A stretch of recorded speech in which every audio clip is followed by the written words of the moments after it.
বিসমিল্লাহির রহমানির রহিম। Hello viewers, আসসালামু আলাইকুম। রোমানা রিপি লাইফস্টাইল ব্লগ থেকে আমি রোমানা হাজির হয়ে গিয়েছি এবং আজ তোমাদের সাথে শেয়ার করতে যাচ্ছি। আমরা 27 রোজার পরে গিয়েছিলাম ইফতারি করতে, সেই ইফতারির একটি মুহূর্ত তোমাদের সাথে শেয়ার করব।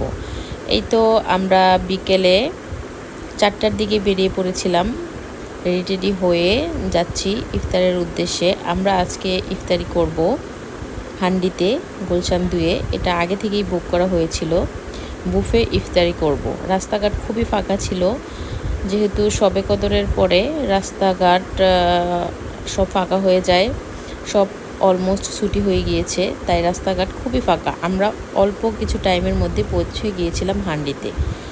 এই তো আমরা অলমোস্ট হান্ডিতে পৌঁছে গিয়েছি, তো দেখতেই পাচ্ছ। আমরা যে খুব একটা মানুষ পাইনি, অলমোস্ট যারা যারা ইফতারি করবে আগে থেকেই সবাই বুক করে রেখেছিল।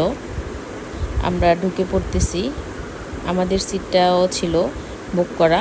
যাওয়ার পরে ওনারা আমাদের সিটটা দেখিয়ে দিয়েছিল। ওই তো রুফুর বাবা সেখানে বসেছিল। সেখানে যে ওনাদের ব্যবহার এবং ভিতরের এনভায়রনমেন্ট আমার কাছে খুবই ভালো লেগেছিল। এই তো বাহিরের সাইডটা, এটা হচ্ছে স্মোকিং জোন। এখানে এসে কতক্ষণ বসেও থাকা যায়, যার যে কাজ সেটা করে নিতে পারে। খুবই খোলামেলা ছিল। আমরা যেহেতু আগে গিয়েছিলাম, আমি অনেক টাইম পেয়েছিলাম, তাই তোমাদের সাথে একটু শেয়ার করতেছি। খুবই ভালো লাগতেছিল এবং পাশেই ছিল রাস্তা। আমি এখানে অনেকক্ষণ বসেও ছিলাম। রুফুর পাপা ভিতরে ছিল। রুফায়দা আগেই এটা সেটা নিয়ে খাচ্ছিল। ওনারা বলতেছিল বেবিদের জন্য ইচ্ছা করলে নিয়ে খাওয়া যেতে পারে।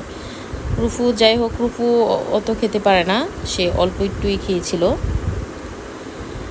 এই তো অলমোস্ট খাবার দাবার সব রিফিল করা হয়ে গিয়েছে, সবগুলো দেওয়া হয়ে গিয়েছে। ইফতারের আইটেম সেখানে অনেকগুলো আইটেম ছিল, যে যার মতো ইচ্ছা মতো নিয়ে নিতে পারে।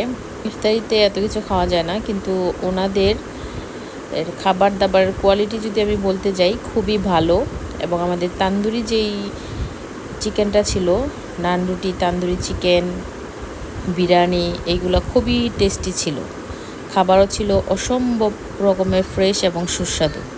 তো রুফুর পাপা নিচ্ছে খাবারের জন্য যে যার মতো। এই তো স্যুপ, এখানে 2 আইটেমের স্যুপও ছিল।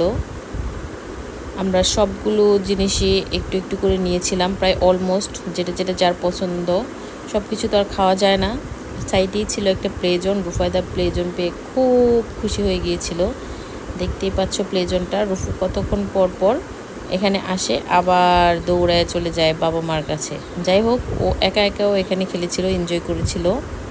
প্লেজন পেলে বাচ্চারা অনেক হ্যাপি থাকে। এমনিতেও সব বাচ্চারাই আমার মনে হয় এই স্লাইডারটা খুব লাইক করে।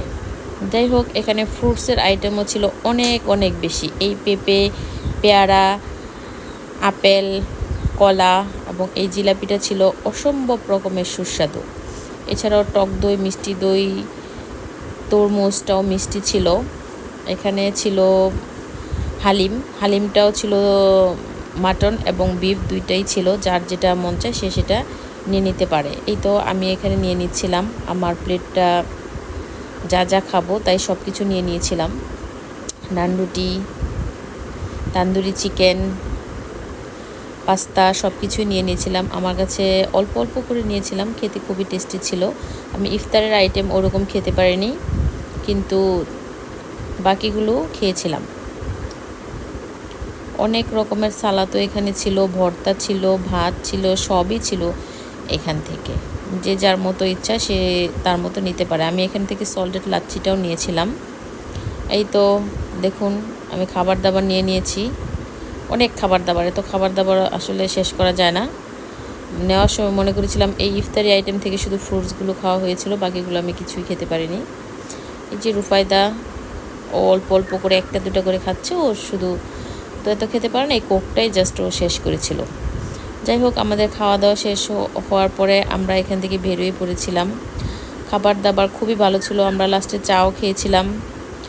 যাই হোক, আমরা এখন চলে যাচ্ছি। আমার ভিডিওটি কেমন লেগেছে অবশ্যই আমাকে জানাবে। যারা এখনও পর্যন্ত আমার চ্যানেলটি সাবস্ক্রাইব করোনি, সাবস্ক্রাইব করার অনুরোধ রইল। সবাই ভালো থাকবে। আসসালামু আলাইকুম।